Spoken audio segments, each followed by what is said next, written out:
आप देख रहे हैं सूत्रकार समाचार। देखते हैं कौन इस महावीर झंडे को रोकने वाला माई का लाल।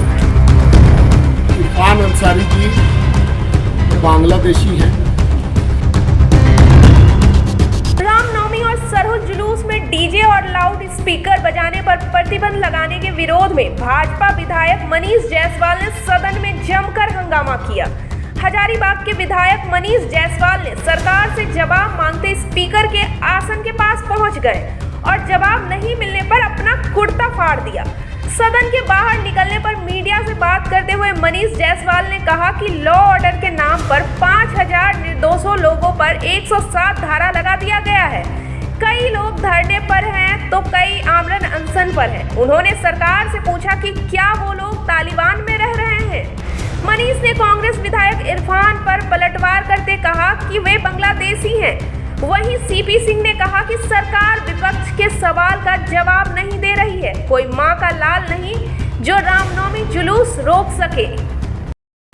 इरफान अंसारी जी बांग्लादेशी हैं और उनके वक्तव्य को हम लोग गंभीरता से नहीं लेते।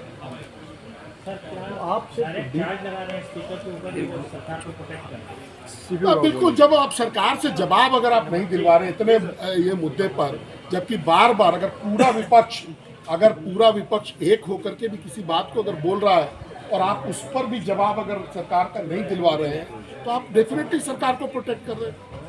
और ये सरकार तुष्टीकरण की राजनीति कर रही है। दो चीज एकदम स्पष्ट दिख रहा है हम लोगों को। एक तो राम के नाम पर कांग्रेस का वोट तमाम करने का काम भी जेएमएम कर रही है, ये भी चल रहा है। और साथ ही साथ हम लोगों का विरोध करके एक तबके को खुश करने का प्रयास ये सरकार कर रही है, दिख रहा है। अभी रामनवमी के विषय में आप लोग देख रहे होंगे कि हम लोग पहले दिन से सदन को इन्फॉर्म कर रहे हैं। मैंने किया, अनेक सदस्यों ने किया, बहुत नवीन जायसवाल जी ने किया, चंद्रवंशी जी ने किया, ओझा जी ने किया, डॉक्टर नीरा यादव जी ने किया, और आज आप देख रहे हो कि हम लोग डिमांड कर रहे हैं। पूरा भारतीय जनता पार्टी, पूरा विपक्ष एक साथ मिल करके डिमांड कर रहा था कि भाई क्या हम लोग तालिबान में रह रहे हैं, क्या तालिबानी शासन में रह रहे हैं। 5000 लोगों पर आपने 107 किया। 107 का जो कॉन्सेप्ट है कि जिनसे सरकार को खतरा रहता है कि कोई किसी त्यौहार में, किसी ओकेजन में डिस्टर्बेंस पैदा कर सकते हैं, उन पर 107 किया जाता है। ऐसे लोगों पर 107 किया गया है जो नौकरी पेशा है, जो बच्चे हैं, जो 70 साल के बूढ़े हैं, जो टीचर हैं और उनका कोई आपराधिक रिकॉर्ड नहीं है। तो ये आप केवल डराने का काम कर रहे हैं। हम लोगों ने पूछा कि भाई आप ये काम क्यों कर रहे हैं। आपने डीजे पर प्रतिबंध लगाया कि भाई डीजे नहीं बजेगा।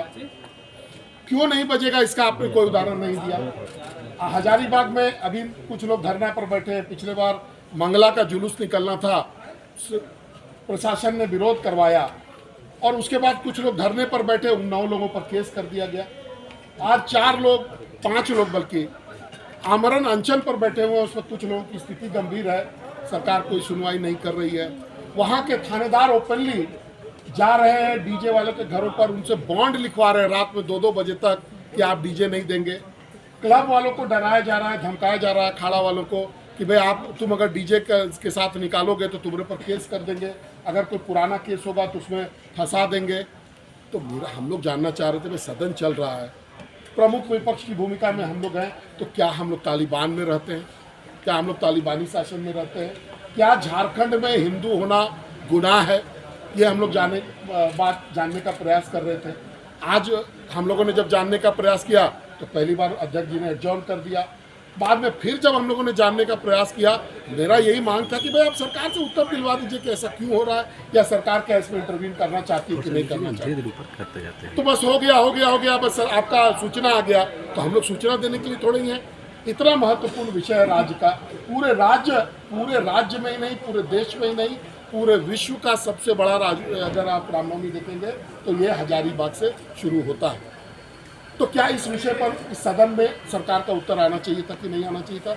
अब मैं बेबस होकर के, जब मेरे पास कोई विकल्प नहीं बचा, तो मैंने प्रोटेस्ट के लिए अपना कपड़ा फाड़ा है। और मैंने अपना कपड़ा ही नहीं फाड़ा, इस सदन का जो ये है उसको भी हमने तार करने का प्रयास किया कि ये सदन में किसी को प्रोटेक्ट नहीं किया जा सकता, कोई इशू पे एड्रेस नहीं किया जा सकता। आप मंत्री जवाब देंगे, दिखवा लेते हैं, देख लेंगे। बैठिए बैठिए बैठिए, बस यही है। सदन चल रहा है, इतना महत्वपूर्ण मुद्दा है, कार्रवाई होनी चाहिए थी।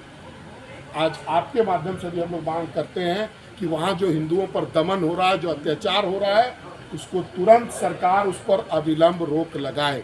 मैंने कहा भी है कई बार ये देख लेते हैं, दिखवा लेते हैं, तो मैंने एक राय दिया कि भाई ये सदन चल रही है, इस पर करोड़ों रुपये खर्च हो रहा है, आप ऐसा कीजिए, क्वेश्चन ले लीजिए, घर पर ही उनका आंसर भिजवा दीजिए, क्रिया बहस का बिंदु कहाँ। अभी आपने देखा होगा नीलकंठ सिंह मुंडा ने प्रश्न कर रहे हैं, एक बार भी मंत्री ने जवाब नहीं दिया। रेलवे लाइन का विस्तारीकरण कितना किलोमीटर, वहाँ पर कितने खान हैं, वैध ढंग से चल रहे हैं, वैध ढंग से चल रहे हैं, बस वही जंगल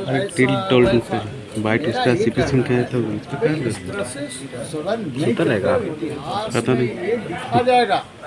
और मैं कहूँगा, रामधारी सिंह दिनकर का एक कविता है,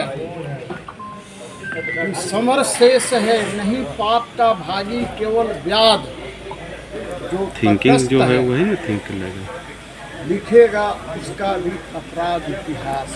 तो मैं यही कहना चाहूँगा अंत में इस बात पर, इन्होंने देखा फाड़ा है, इसके अंदर जय श्री राम निकल रहा है, तो मैं यही कहूँगा, कहीं पर नीला, कहीं पर पीला, कहीं पर झंडे का रंग लाल है, देखते हैं कौन इस महावीर झंडे को रोकने वाला माई का लाल। धन्यवाद। अगर आपको हमारा वीडियो पसंद आता है तो हमारे चैनल को लाइक, शेयर और सब्सक्राइब करना ना भूलें।